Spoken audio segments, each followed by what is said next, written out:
PAX East, one of the most prominent gaming conventions in North America, but I've never been. So, can we really say it exists?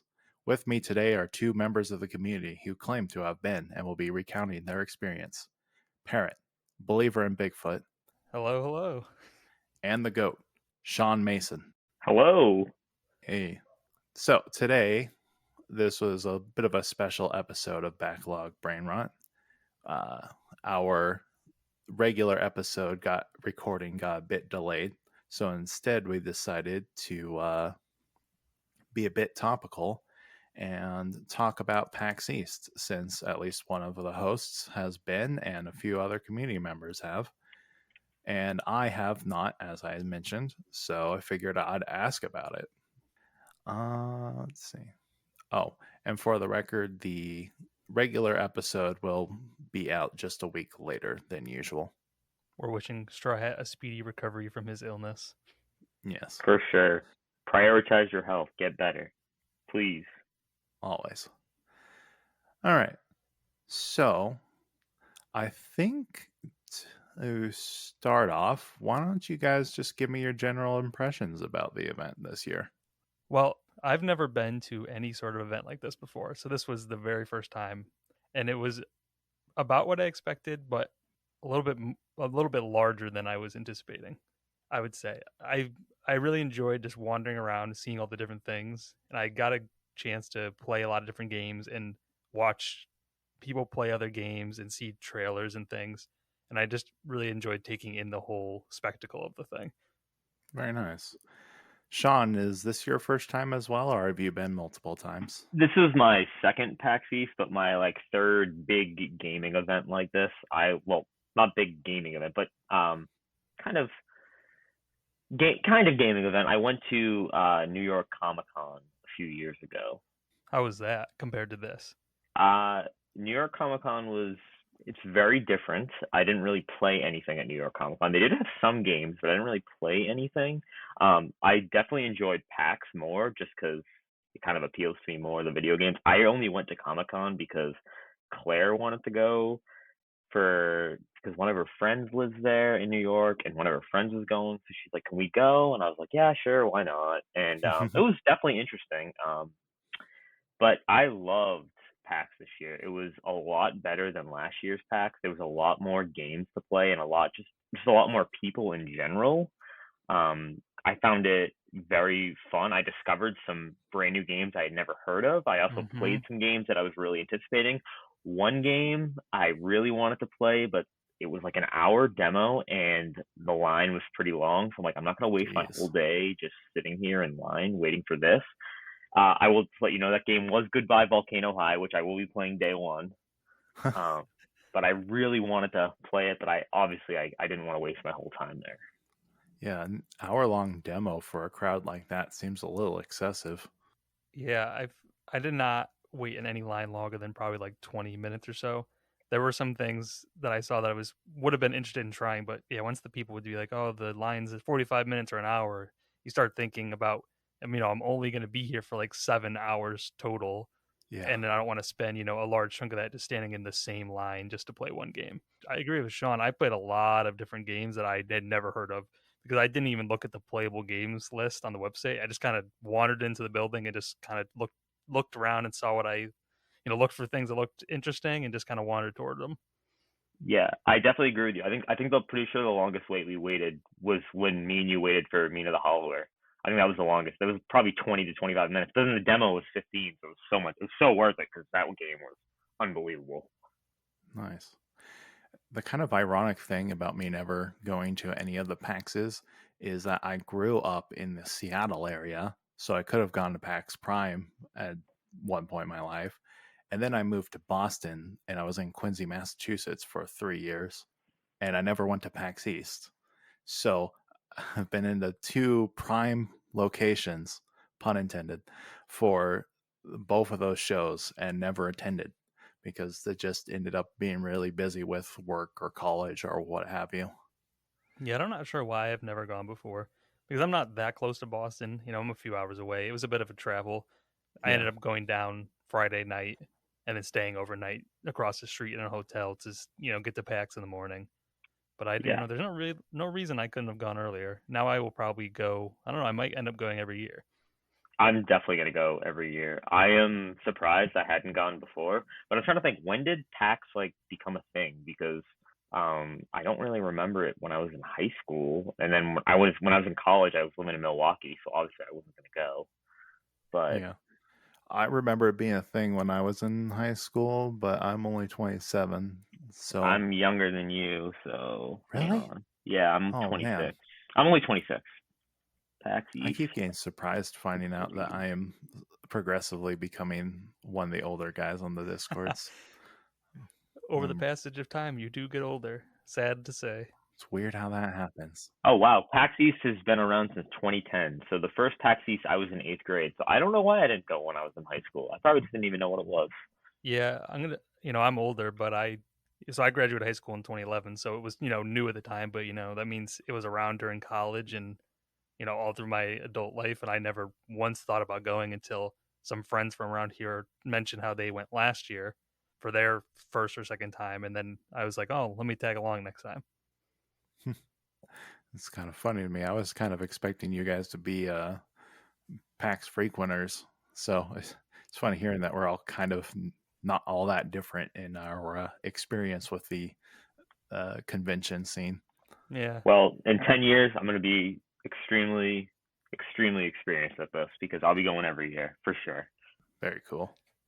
My friends are really big into the board game part of it. I think that's actually their biggest draw to going, which we didn't mention, but that is a large portion of the PAX convention as well. Yeah. Floor space wise, there's it's probably mostly gaming on the show floor because there's all the demos and stands, but there are a lot of booths selling board games and cards, and then there are probably like, I don't know, 15, 20 like huge tables just full of people playing Magic the Gathering or Oh, yeah. Pokemon or board games, and there was tournaments and all sorts of things like that, which I lightly dabble in both like in board games and cards, but not nearly enough to be. I didn't spend like a lot of time over there, but it was really interesting to see how many people were doing it. Yeah, definitely that was something that shocked me specifically this year because last year they didn't have any of they had people selling board game stuff, but they didn't have any like the tables set up. I know they had, you know how they have the rooms on the second floor where they had like individual like rooms where people could play games, like Yeah, tournaments and stuff. They had some board games there in 2022, but they didn't have those big tables last year. So that was like, I walked in, I was like, whoa, I didn't realize that there was so much, like so many board games. And the group that I was with originally, one guy was like, "Yeah, I'm just gonna go." Like 10:30, we had just got there. Yeah, I'm just gonna go check out the board games, and we never saw him again. Yeah. yeah, that's how my friend was too. I don't know how many people you think were in that one spot. Probably 1,000 people just playing card games at There tables. was so many people there. Yeah, Yeah. I had a few friends on the West Coast who were pretty big into the board game scene. And I'm a pretty frequent RPG player, like tabletop role playing game player. So I've been pretty aware that that's a big scene at the PAXs as well. You usually will have like the private rooms. It sounds like where people are actually playing D&D and what have you. Yeah, I play D&D, but I'm pretty late in that world. So it was just crazy to me seeing just how crazy popular it is. I think it's one of those things where I always knew that Magic the Gathering was popular, but living in like small town Massachusetts, I don't really see it very often. So then going to this huge convention with thousands of people playing the same game, it was just kind of crazy. Yeah. I I played D&D when I was in high school with some buddies on the track team, but I have not played since May of 2014, like right before I graduated high school. Yeah.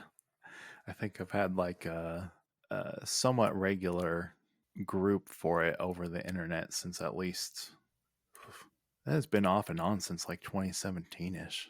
I've been playing that for a while. That's a long time. And that's just the regular playing I've done.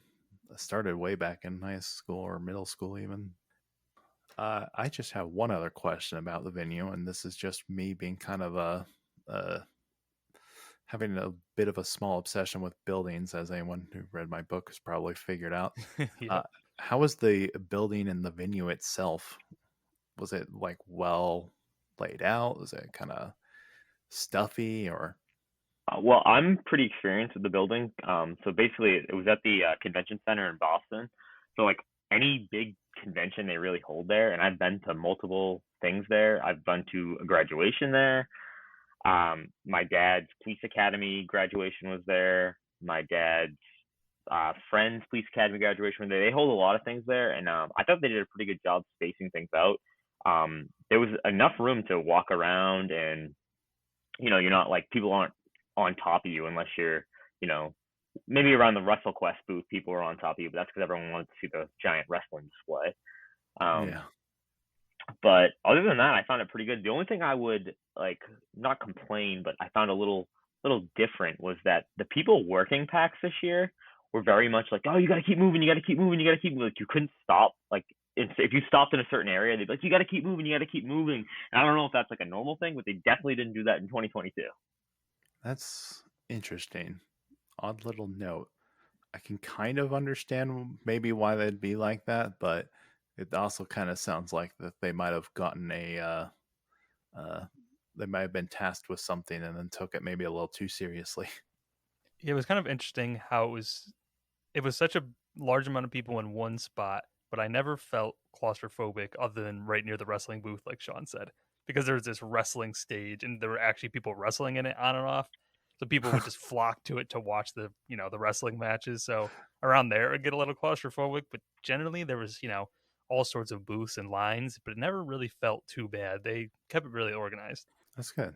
It was a little confusing to get into the building, I will say, because we were in a hotel across the street and we had to walk like all the way around the building. Like they wouldn't just let you in. They didn't have multiple entrances, so you had to like Yeah. walk all the way around the building to get into the entrance on the opposite side of the building. But other than that, I never actually left, so it didn't really bother me after that.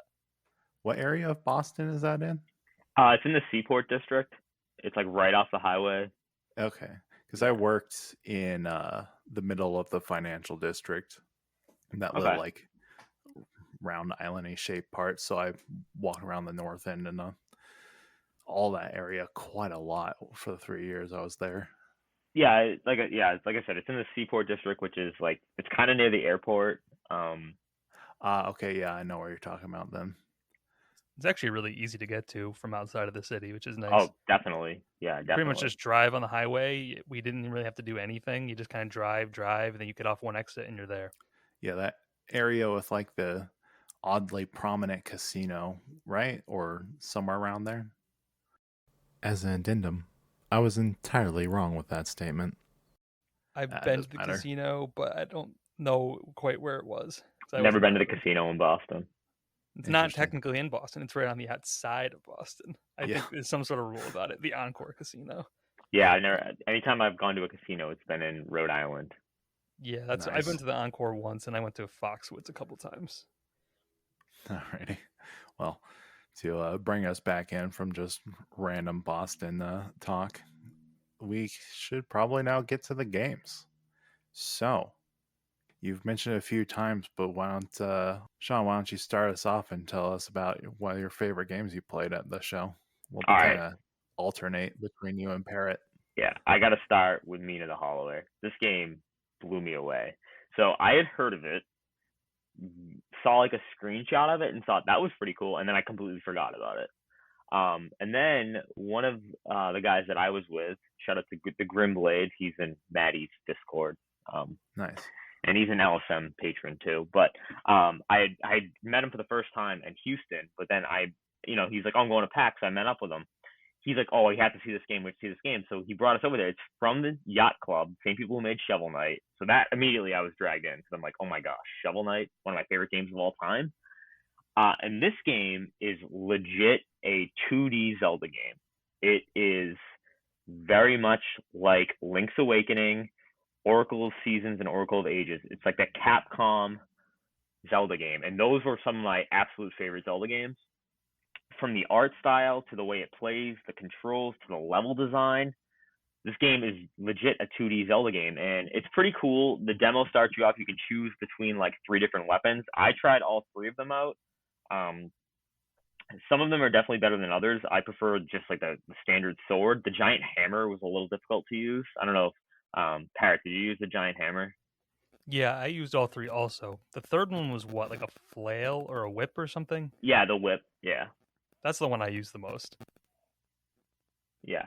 I just found it awesome. It was like a 15-minute demo. They kind of just drop you off into like, I'm not sure if that's a starting area or if that's just like a generic build for the game, but they start you off and you can kind of traverse the land outside of like a castle, like a dungeon basically, and eventually you get to go into the dungeon. I don't know how far did you make it, Parrot, in the dungeon?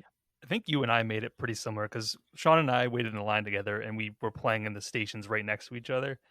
And I got into the dungeon with probably like 7 or 8 minutes left in the demo, and I didn't. The game is a lot harder than you would think at being a Zelda game. You die a lot in this game. Yeah, I got beat up a lot. I died a lot. Part of it is partially probably that we just didn't fully know how to play the game, obviously, or like which weapon you prefer. But it didn't seem like the puzzles were too complicated in this dungeon. It was more the combat itself was pretty challenging, and there were a lot of obstacles. Like there were rolling spike logs that would constantly just destroy me. Does it have a pretty old school style combat system where it's mostly about just moving out of the way of attacks, or is there some sort of like dodge or? It's basically So just moving out of the way of attack. It's like a 2D Zelda where you can just like kind of like run around. You can yeah, jump though. You can jump. you can Oh, jump, and then if you hold the jump button when you land, you burrow under the ground because you play as a mouse. So you nice. can land and then burrow underground, and then you can use that to try to dodge enemies or obstacles. That sounds like a kind of fun mechanic. Yeah, which also going underground was one of the aspects of some of the puzzles too.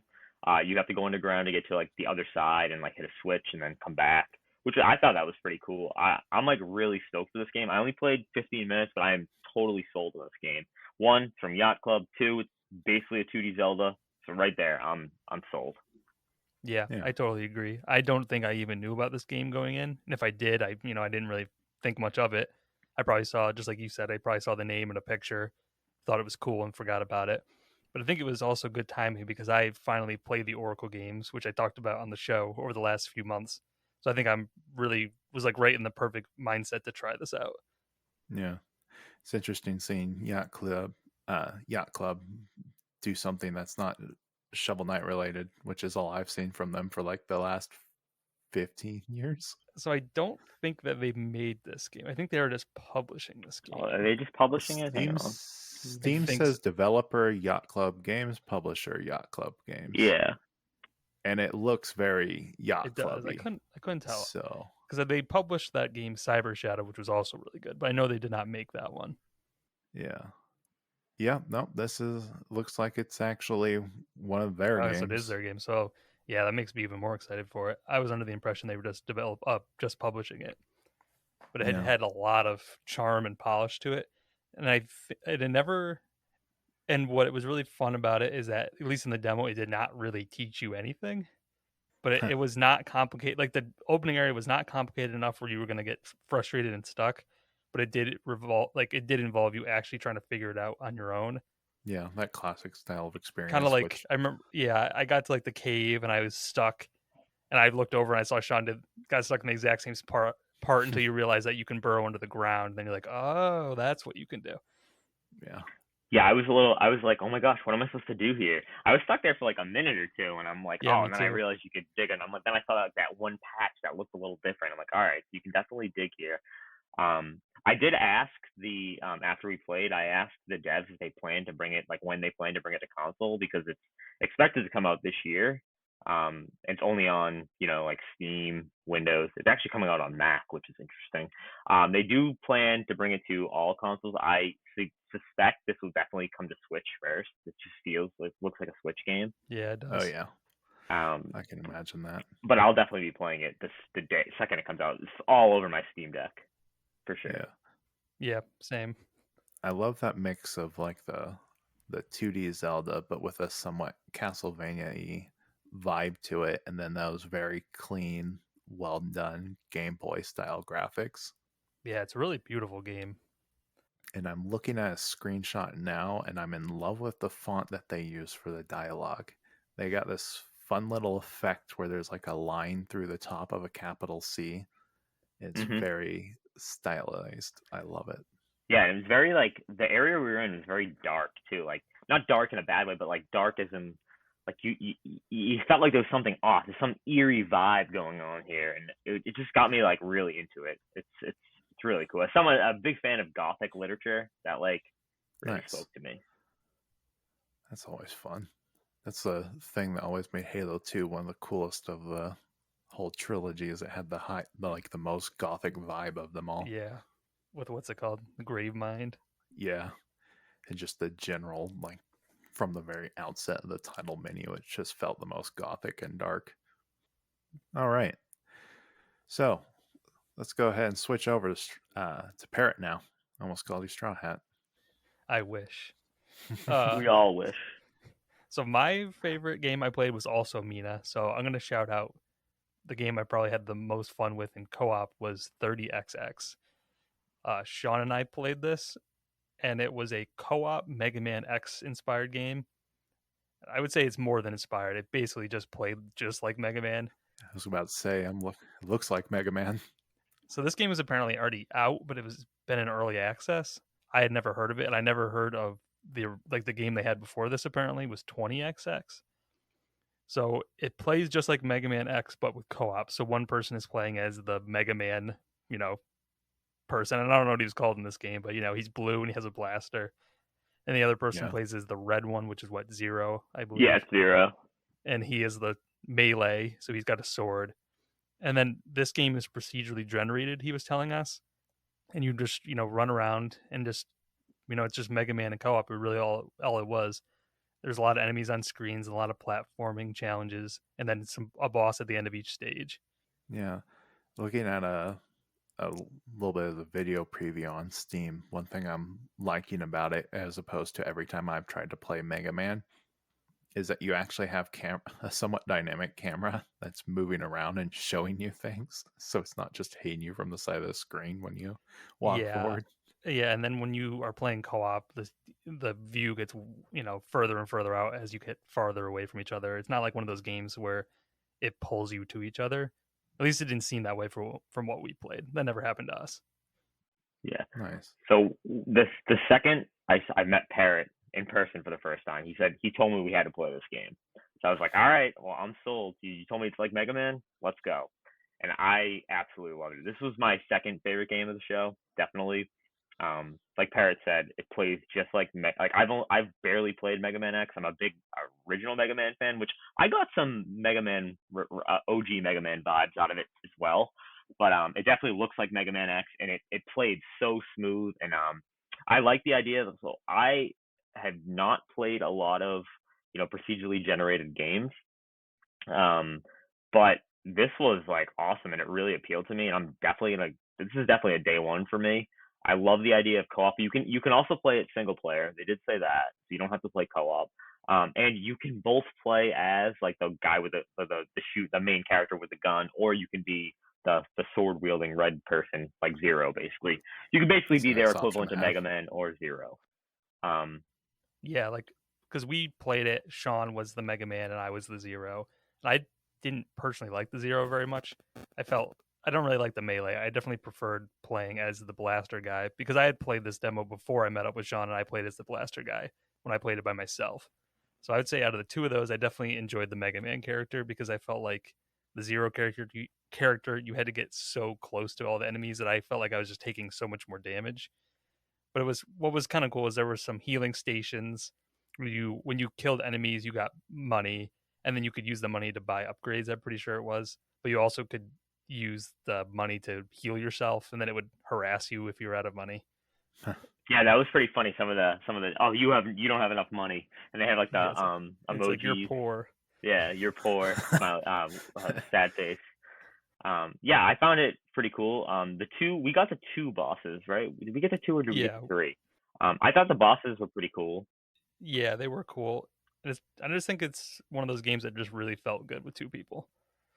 Yeah, Nice. it's fast, but at the same time, it's not like too fast. The wall. I like the fact that you can do the wall jump. I thought the wall jump was really smooth, really easy to Mm-hmm. understand. You don't have to do like a series of input buttons. You don't have to jump between walls. You can kind of like jump off the wall and then stay in the air a little bit and jump off the same wall and just climb your way up. That was pretty cool. Nice. And there were also It also had a little bit of almost like a bullet hell feel at times because there were just Yeah. so many things shooting at us at all times. Where it was like we could try to fight every enemy, or we could just fight the enemies in front of us and just both just try to rush towards the end. Yeah, that seems like a really good co-op experience, and I'm seeing that there's a level editor as well. So Oh yeah, I forgot to mention that. Yeah, there's the guy told us it was a level editor, which I thought that's pretty cool. Little Mario Maker esque in there. yeah, so it seems like a game that could have some pretty long legs. Not he didn't I didn't quite understand how the game worked with the procedural generation. It seemed like we were still progressing through stages. Like we know we beat stage 1 and 2. I think we were partway through 3 when our time limit was up. So I'm assuming that there must be like certain stages with like one biome, and then they're procedurally generated in there probably, and then we would have eventually made it to World 2. Yeah, that's what my guess is. I think it's gonna be similar to like Rogue Legacy, where like the biome stays the same, like the background and stuff, but like everything in the level will change, like the the platforms, that amount of enemies, where the Yeah, enemies spawn, but the bosses at the end will always be the same. yeah, that's what it seemed like. It looks like a mix between Dead Cells and Mega Man, which is a good thing in my book because Dead Cells was excellent. Yeah, which I am playing Dead Cells right now, Very and I am nice. loving it.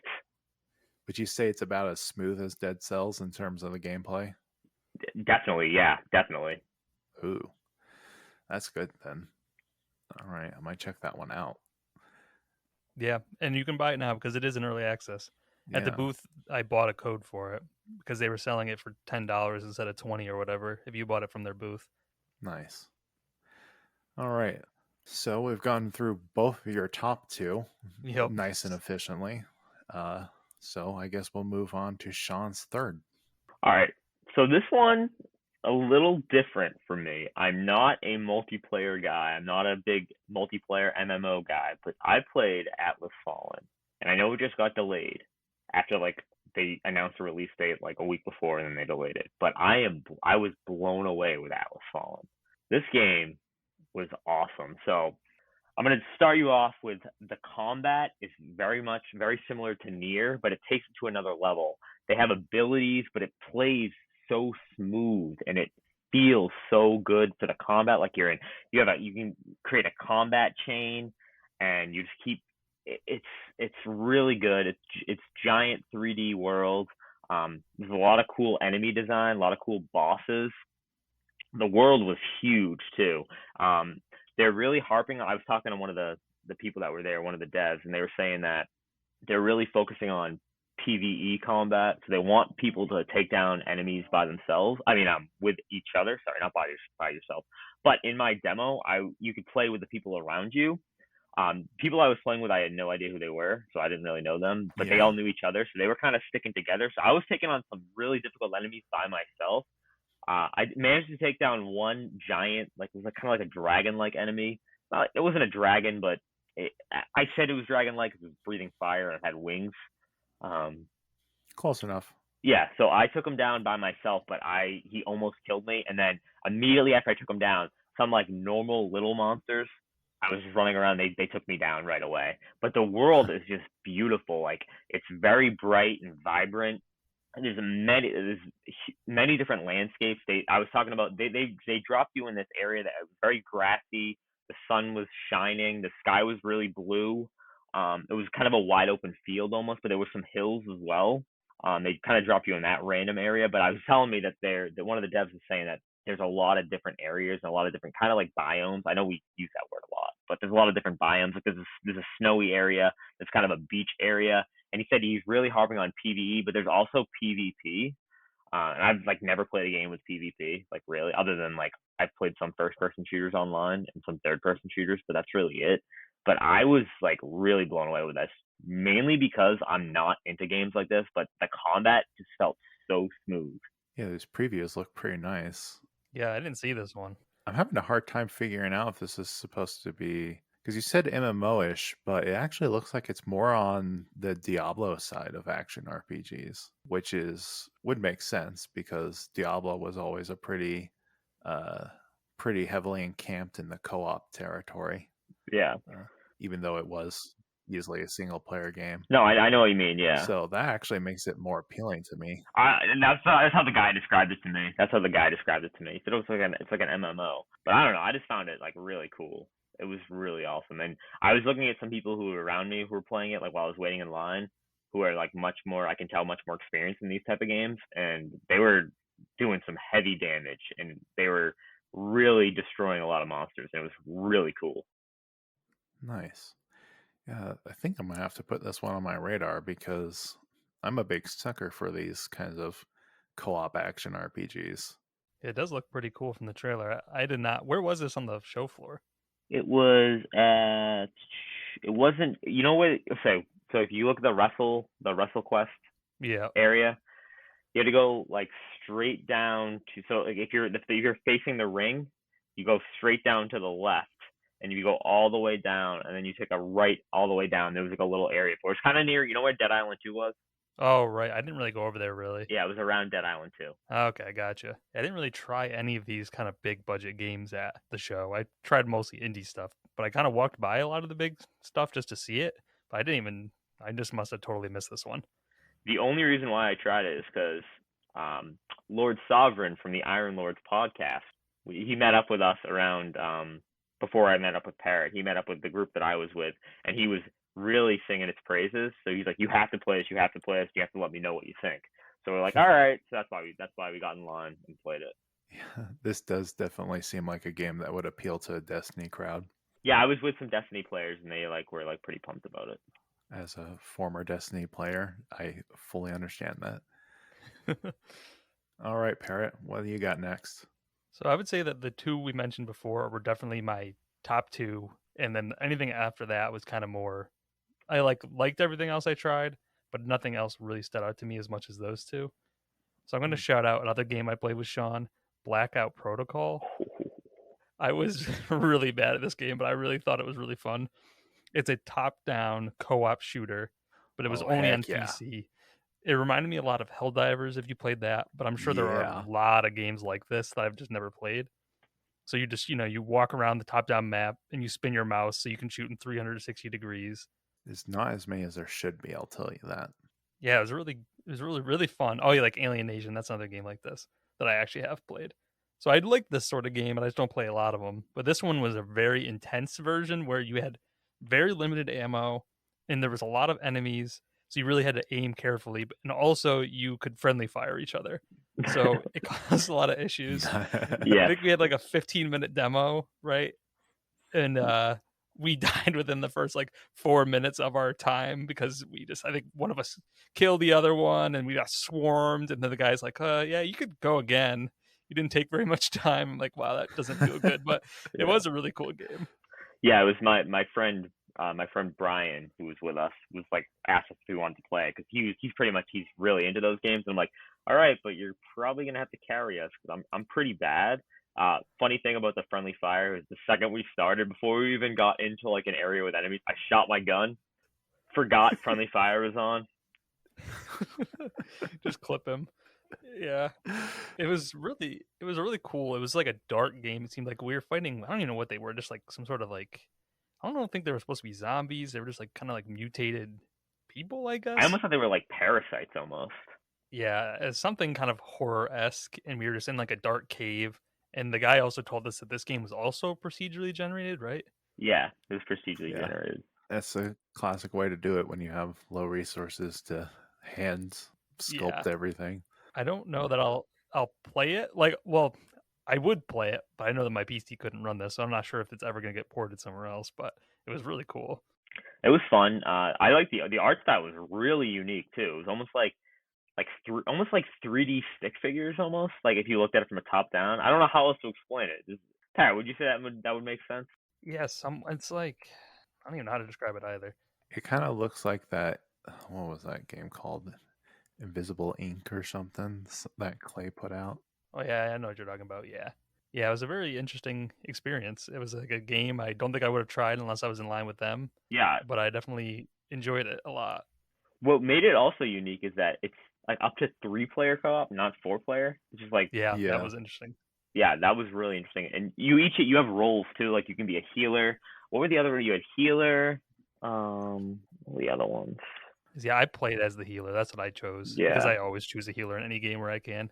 And I thank God I did because I had to heal myself more than anybody else. I was just sitting in the corner like, okay, I got to heal me because I'm always dying. I definitely think I'd be better at the game if they had controllers there because the controls on the keyboard and mouse were really awkward. Like to like get over certain obstacles, you had to like press up, well W and like spacebar at the same time, press WASD at the same time and spacebar to like roll. It was really really strange controls. See, I'm I'm very attuned to those kinds of control scheme. The Yeah. WASD for your essentially as a D-pad is that's all very very comfortable to me. Yeah. Do you ever play keyboard mouse, Sean? Nope. Nah, me either. So that's why I think we were your poor friend was kind of screwed there because you and I were mostly just fighting with the actual controls instead of the enemies. And yeah, this is the type of game where my if I play it with my brother, we'll probably end up spending like 15 minutes killing each other. It's just inevitable. Pretty sure I killed Parrott a few times. Yeah, that's like my experience. I played Helldivers, which Yep. reminded me of this, and it was Helldivers was very an similar. experience. They Yeah, also they had a lot of different weapons you could choose from right from the start in the demo. There had to be at least 10 or 12 weapons you could choose from. yeah. I remember I tried the chain gun, and that didn't really go very well for me. I liked the shot. I started with a shotgun and then I ended with it, but in between, I tried this like a laser gun. I also tried a grenade launcher, which was terrible. It was so bad. There was no range when you shot it. Maybe that's the key. Maybe they nerfed it for the demo to keep random people from killing each other too much. That could have been it. So I ended up using the pistol a lot when I had that, and the pistol, not a lot of ammo, and it wasn't really good at aiming it. Yeah, I ran out. I remember running out of ammo just like in the fight. I'm like, I don't know how you could have ever done this, but the answer is probably just be better. Be Yeah. better. And then I kept forgetting to reload with R. Yep. I remember us dying because of that. You're like, oh, I didn't reload. I will, to our credit though, I will say that a PAX show floor is not necessarily the greatest experience for one of these because we No. had to put on headsets and then I couldn't really hear anybody Yeah. talking. Like I could hear the voices faintly, but like it wasn't the greatest co-op experience. So I'm gonna give us some sort of credit. It was still a lot of fun though. Like I had Yeah, a it was. blast with it. Yeah, so Blackout Protocol is gonna be on my radar if it ever comes to a platform I can actually use. I've definitely wishlisted it already. It's interesting hearing how these demos get run from different developers as someone who's working on a game and always been interested in the developer side of things. It's just like there's so many challenges you have to think about with that stuff. Yeah, I played a lot of different styles of demos, I'd say, throughout the day. Like I played like the co-op demo with a time limit, and most of the demos had time limits, or it was just till you died. And then some were kind of more secluded. Like I played a demo for a game where you had to sit on like a little couch with a headset on. But then other games, I tried demos where I couldn't hear the game at all, and I was just like given the game on a Switch, or like sometimes you just had a controller on the TV and they're Yeah. right there for everybody to see you. So it was definitely a lot of different setups. Yeah, everyone trying to figure out what works, how they get the TVs where they need them, how to get all that hardware. Oh, it sounds like such a headache, but it's probably really worth it if you get a good amount of eyeballs on your game. I would have thought twice about half this stuff until you guys started talking about it. Yeah, I would imagine it is because, like I said, I went in there with no expectations, and I probably wrote down about a half a dozen games that I'm probably going to end up buying that I never would have if I didn't see them there. Very cool. On that note, you have anything else you want to shout out, Sean, for games? Yeah, I have one more I would really like to shout out, and it is Demon School.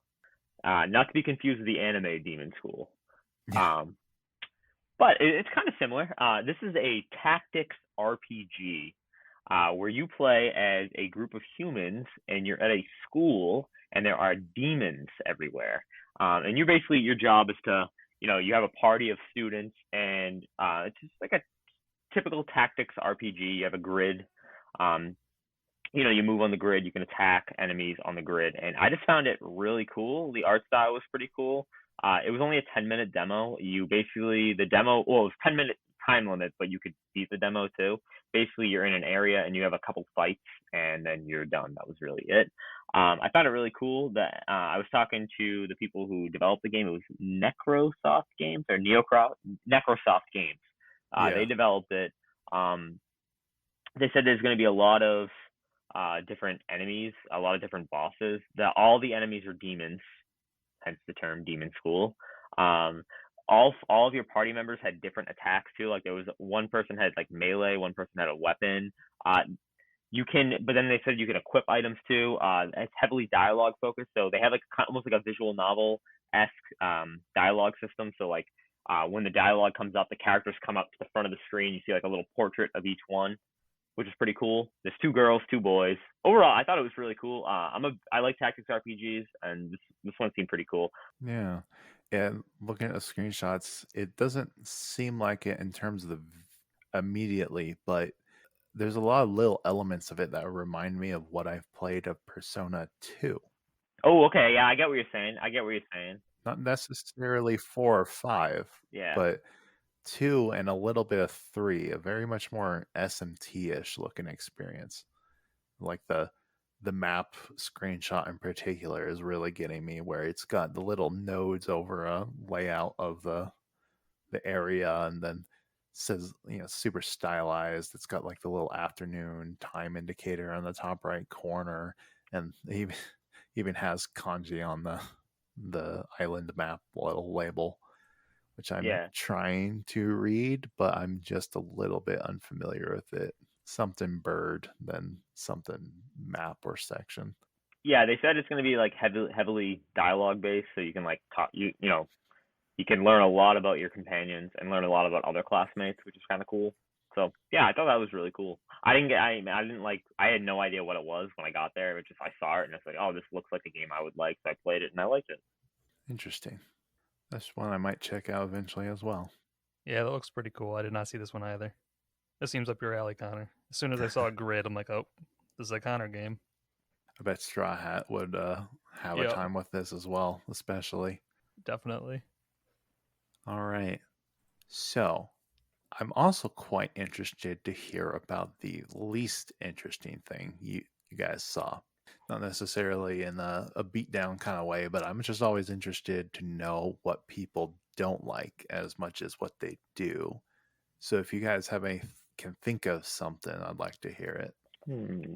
Least interesting. Well, other than the line for the Final Fantasy 16 event, yeah, which that's a whole other thing. I wanted to go to that event, and we went 2 hours before to like get in line, and the line literally wrapped around the building.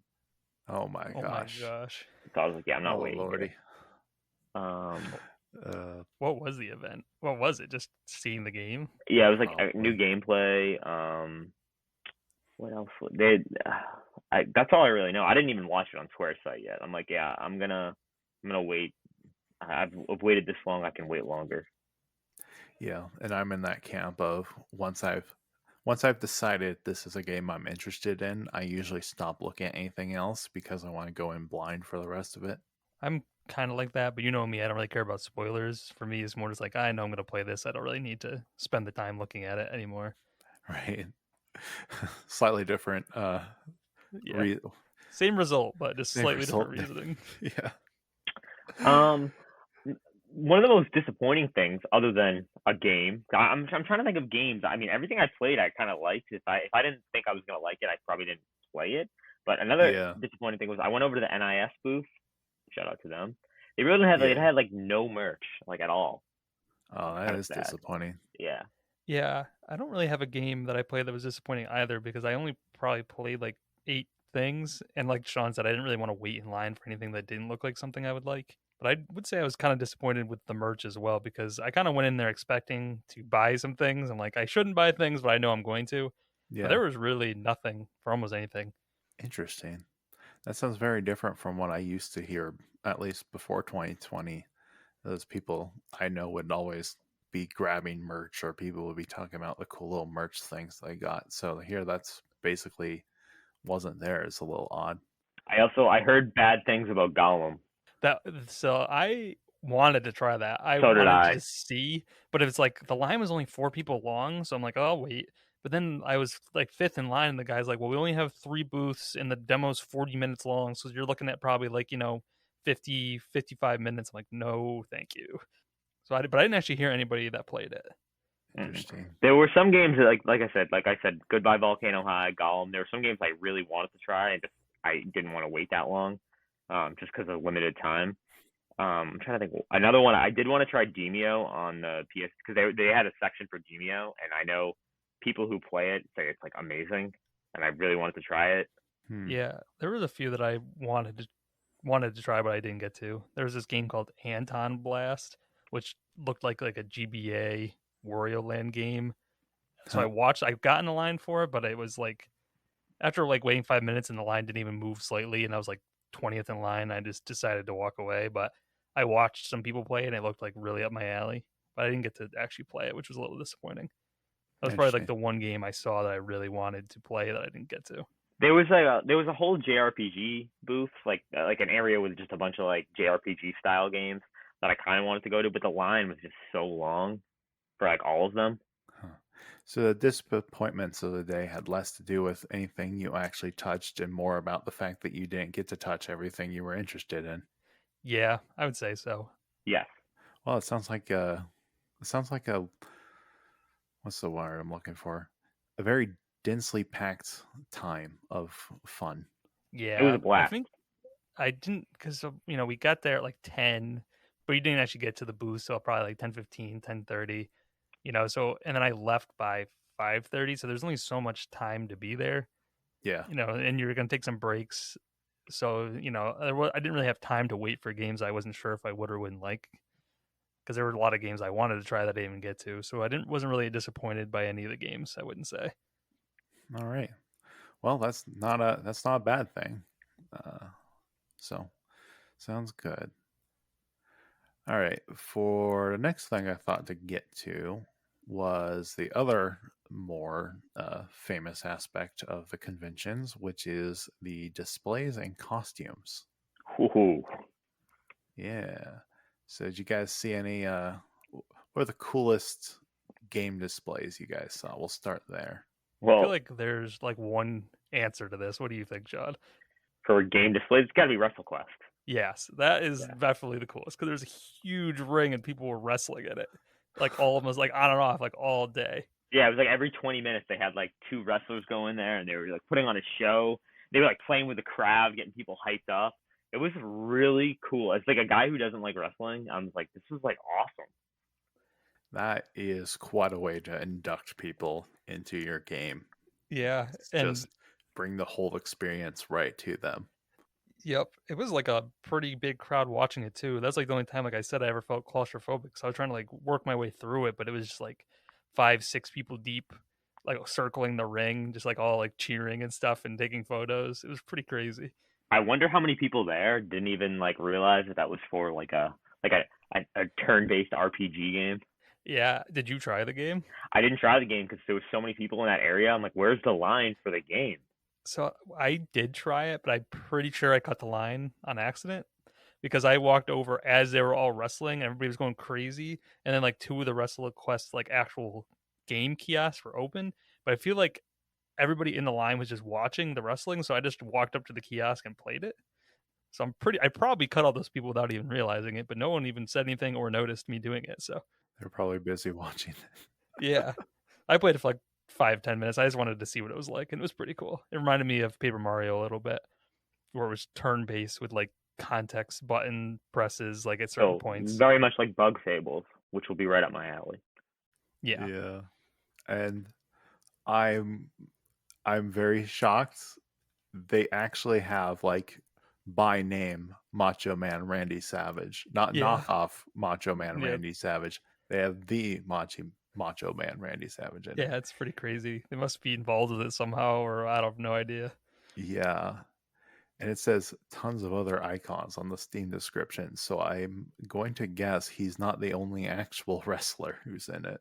Yeah, I might. That game's on my radar if it gets good reviews. And I'm dying by the screenshot of the karma menu. You know, like your classic Fallout style karma, your good guy, bad guy, Mass Effect, Paragon, Renegade. it's an Etch-a-Sketch in your face or heel. Why That's is it pretty. an Etch-a-Sketch? I have no idea. That's funny. I didn't really get involved in the systems too much. I just tried the combat and then walked away. It's incredible. Yeah, so they definitely had a really good. Another really good booth, like in general, was the Devolver Digital booth. Like it looked, Yep, they that's had what I like was it gonna was almost say. like an old school movie theater setup, like the outside of a movie theater, and they had like the Nice. games on like where they would have the movie titles. That was really cool, and they were promoting the Cult of the Lamb, that DLC that's coming out soon, or I don't know if it's out now. Oh yeah, that would make sense for them. Yeah, that was pretty cool, and they had a lot of merch there for Cult of the Lamb, which I've never played Cult of the Lamb. I want to, but I've never played it. Um, Yeah, same. but people Looks were fun. like really gushing about over there. Yeah, I was gonna say that was definitely the second. The wrestling was definitely the best, but the Devolver booth was definitely second because it was really huge, so you could see it from pretty much anywhere on the show floor. And it was a huge rectangle that looked like a movie theater. And then on the like on the short sides of the rectangle were like they were like rooms where all the games that the Devolver brought were there. So you kind of wait in line around the movie theater, and then you would go into the movie, and then that's where Man, all the booths were to play the games. that must have took a while to set up. And then the front where it was like, oh, you buy your tickets or whatever. That's where they were selling all the merch for Cult of the Lamb. Yeah, I've heard things about Devolver's convention showings that they kind of go a little all out on the stuff. So Yeah, I can tell it was really really cool. The Nintendo area, like where the Pokemon area was, that was pretty cool too. Where they had like it was like you go inside of it, and it was like people were playing a card game, people were playing just like their video games, Scarlet Violet, Sword Shield, all those games. That was kind of cool. They didn't really have that much merch, but I thought it was kind of a nice, cool little area. It was very, very colorful. very themed.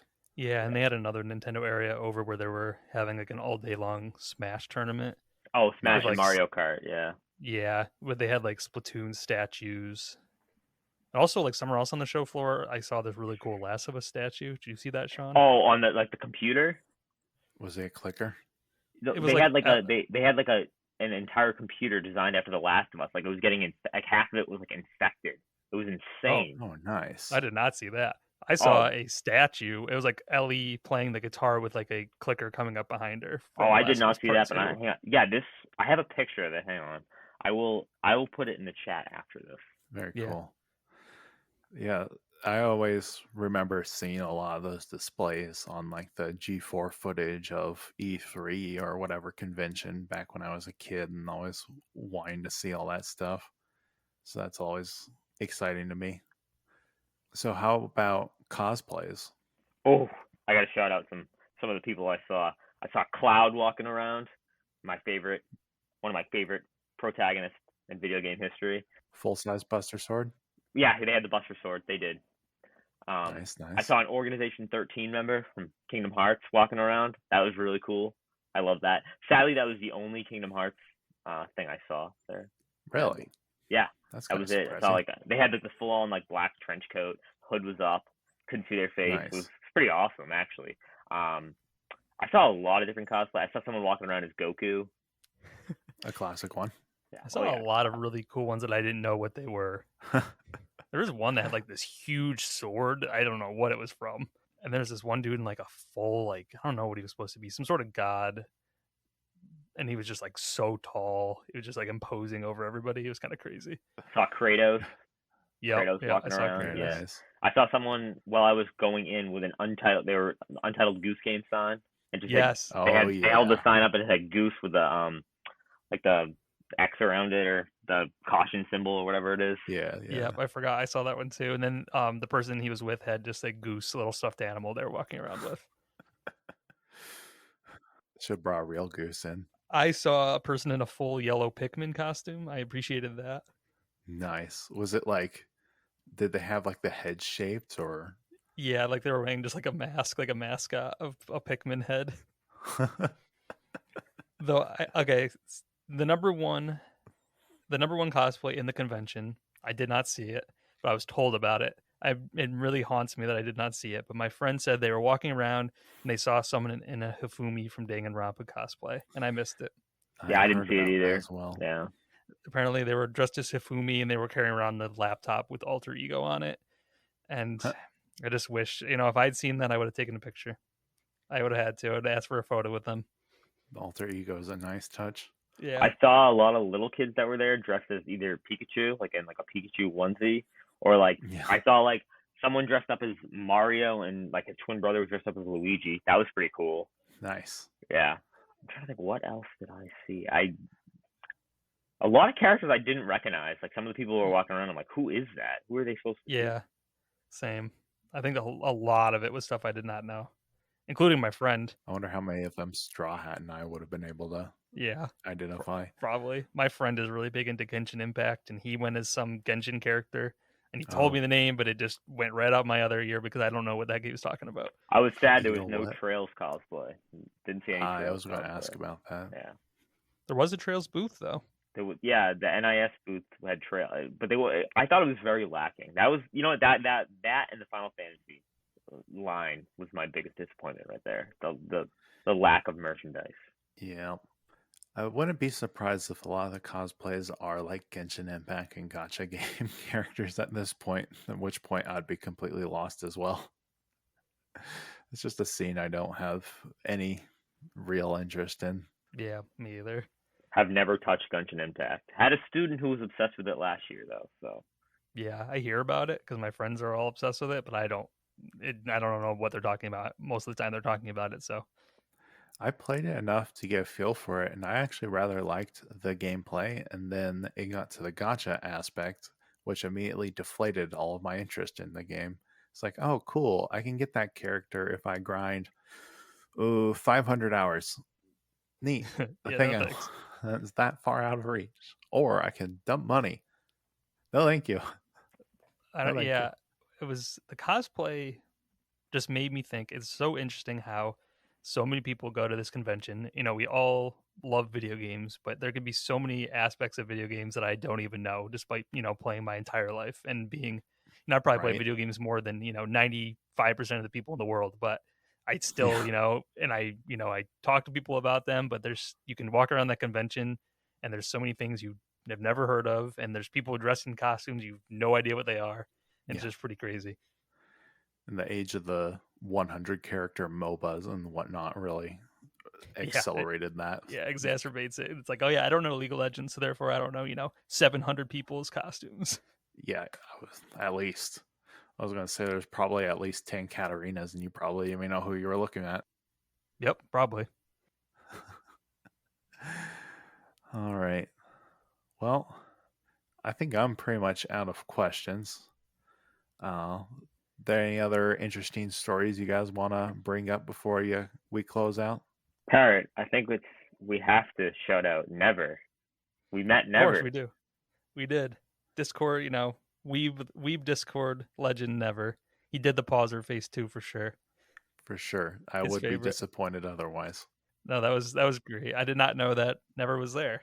I didn't know he was going to be there, and then randomly I ran into him and he was like, "Sean." And I was like, "What?" I was like, "Whoa, Never." And he's like, and then I mentioned that you were there. He's like, "Parrott's here?" So then he hit you up and you came over. That was awesome. Yeah, it was really, I did not expect that. I just had, Sean and I spent a couple hours together, and then I went off to find, my group again, and then I was with them, and then I saw a message from Never. I'm like, well, this is my chance. I got to go meet him.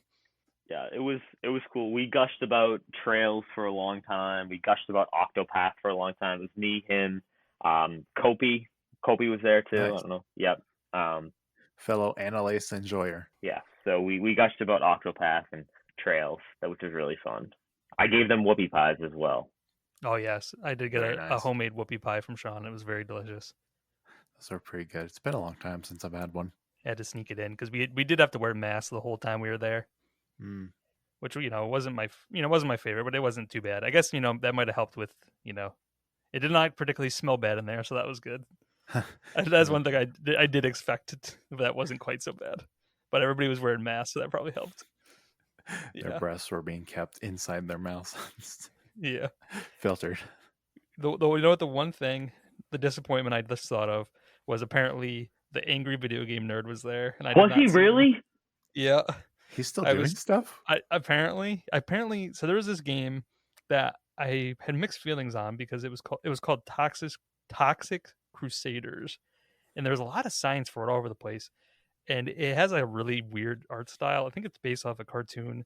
Like the characters look ugly, but not really in an endearingly ugly way, in my opinion. But it's some sort of like co-op brawler game. So I kind of wanted to try it, but the line was long. But apparently, the angry video game nerd must have something to do with it because he was like apparently in their booth somewhere signing things, Dang. and I would have loved to have seen him because I used to Yeah. watch that stuff all the time. Dude, 2007 to 2009, I was all about that. Yep, me too. This looks like some real 1990s Saturday morning cartoon art style. I think it is one. I'm pretty sure based off of like when I was looking it up earlier, but I didn't know Yeah. that until today. But yeah, he was in there because actually I saw a guy walking around with a Nintendo Wii that had a signature from James Rolfe on it, so he definitely was there. That's awesome.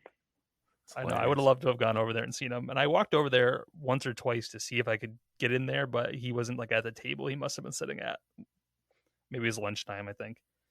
What would have been a real deep cut for me is if I had seen Spoonie walking around there or something. I know Donkey was there. Nice. That would have been great. But yeah, it was a really good time. I'm definitely gonna go back. And it was really nice to get to meet Sean finally, and we got to hang out for quite a while. Yeah. Maybe one of these days I'll manage to get back over to Boston. That would be a good reason to go, I think. Yeah, we can all meet up there. Yeah, We can that'd be get Straw dope. Hat to come. It's something I've been meaning to do. I just gotta get so much stuff figured out before I can start traveling again. Alrighty. Well, I don't think I have any more points to cover. So if you guys are good, I think we can wrap it up there. Yeah. Yeah, that works for me. This was a blast. All right. Thanks for being on, Sean. It was great having you. No, thank you. I really appreciate you guys reaching out. I apologize if I'm not the best podcaster here. I'm a little rusty. I haven't really done many podcasts, but I appreciate you guys having me on. It really means a lot. Yeah, I think you did excellent. Uh, and Yeah. I think this is also the first time we've actually talked to each other like over voice. I think so So that's too. fun. I love it. And you'll be back for the Zelda episode very Oh, I soon. can't wait for that. I think you might know what might be near the top of my list from the way I was talking. Yep. Sean and I talked about it a little bit, but everybody else will get to know in about a month or so. I look forward to it. It's going to be a lot of Sean this month for the show. It's going to be Yep. great. Alrighty. Well, sign off then. See you, everyone. Bye. Bye.